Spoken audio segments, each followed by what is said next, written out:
Support for this podcast comes from St. Alphonsus Sports Medicine, offering services for sports injury and recovery, with physicians and athletic trainers who provide treatment for fractures, dislocations, sprains, strains, and other sports-related issues. More information on services at stalphonsus.org. Love Boise State Public Radio podcasts? They are free to enjoy, but not free to produce. If you can give, your support helps keep shows like Idaho Matters and Scandalize available to everyone. Donate now at boisestatepublicradio.org. From Boise State Public Radio, this is the Connector Idaho Daily News. It is Monday, June 1st. I'm Troy Oppie. Thanks for listening. This morning, police say at least one person is missing after a truck crashed into the Payette River near Smith's Ferry.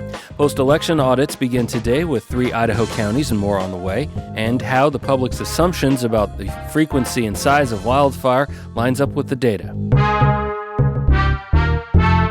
First this morning, cities with shared jurisdiction over the Greenbelt along the Boise River are erecting new signs reminding users to share the pathways.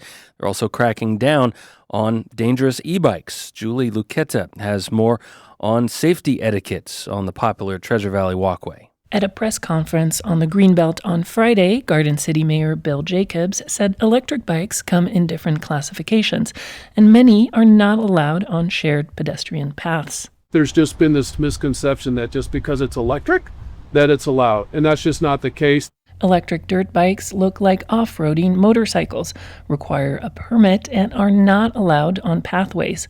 Jacobs says people are reporting dangerous behavior from mostly teenagers riding them. Your kids will be ticketed, their bikes will be impounded, and then if there's an accident or an injury, parents are likely to be liable.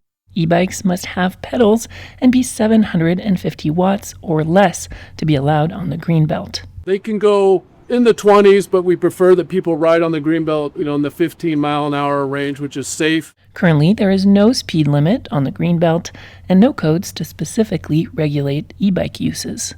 Julie Luqueta, Boise State Public Radio News. Police say an unknown number of people in a green truck headed southbound on Highway 55 near Smith's Ferry Sunday crossed the center line, hit a northbound vehicle, and went into the river. At least one person was seen exiting the truck and being swept down the Payette River. Witnesses were not sure if there were other occupants, but rescue teams could not locate anyone and could not get to the vehicle in the river due to high flows. 3 occupants of the northbound car were treated for minor injuries, according to state police. Highway 55 was closed in both directions for several hours yesterday afternoon as crews searched, but water conditions were largely too dangerous to do much. Rescue teams are expected to continue searching downriver. Drivers should use caution around emergency crews that are continuing that search. River flows may be reduced starting today to aid in the search. Anyone with information about the accident or the green Dodge Ram pickup and its occupant or occupants is asked to call state police. The Ada County Sheriff's Office is seeking potential witnesses to a fatal single-car crash around 3 a.m. Sunday morning at the 10-mile Victory Roundabout. The office reports a 2015 Chevy Captiva collided with a barrier in the middle of the roundabout.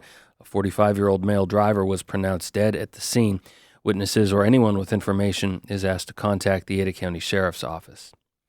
Post-election audits begin today in Gooding, Lemhi, and Franklin counties. They are among the first to be visited for a hand count audit of select precincts drawn at random by the Secretary of State's office.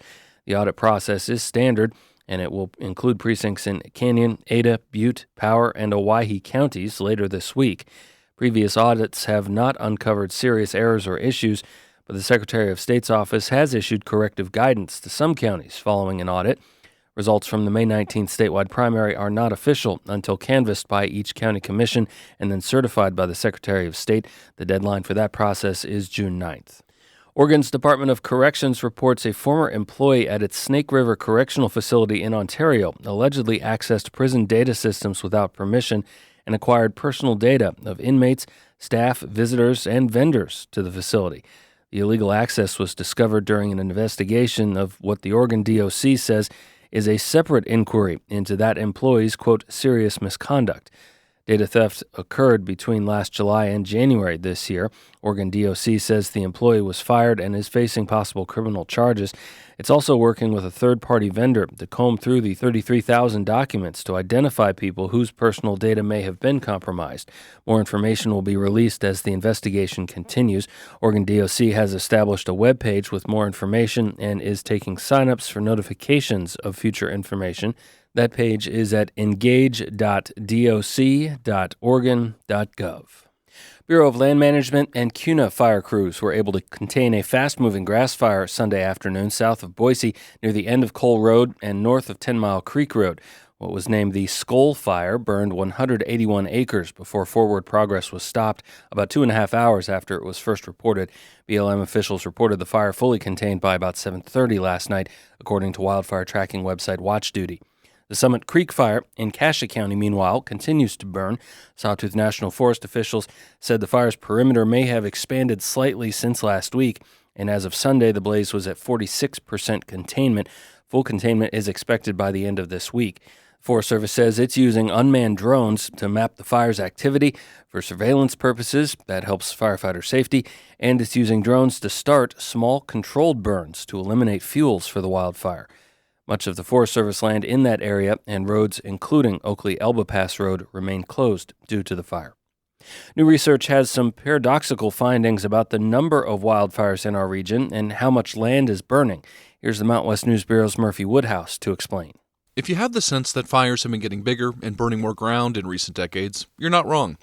But if you also assumed that more fires were being started, that's where the data disagrees. The most striking finding in our study was that the total number of wildfire has actually gone down, but the amount of land that's burning has gone up. That's lead author Amir Hossein Montesseri. Specifically, the researchers looked at more than 750,000 starts in the West over a roughly 3-decade period. In the second half, starts were down by 31%, but acreage was up 40%. Montesseri explains this seeming paradox in two ways.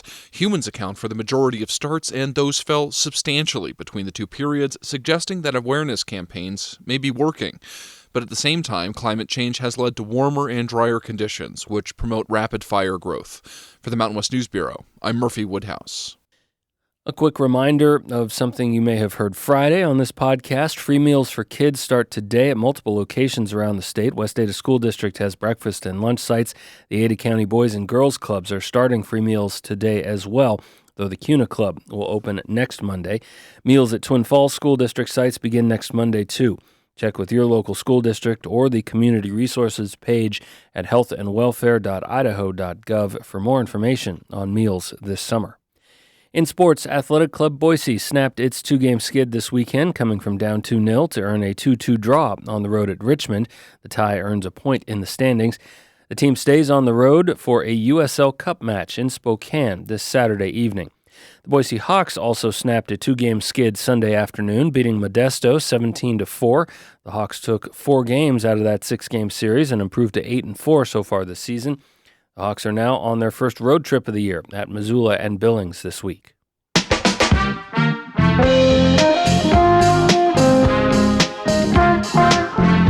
And that's your connector on this Monday. Stay in touch with the news between now and then at our website, boisestatepublicradio.org, or use our free app for your smartphone. Search Boise State Public Radio in your favorite app store.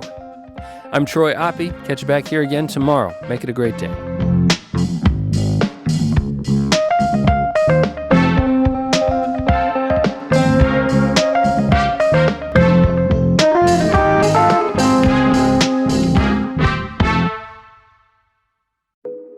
Each story you hear on Planet Money starts with a question. What happens if we refund tariffs? Why are groceries so expensive? At NPR, we stand for your right to be curious, because the forces shaping our world can be hard to see.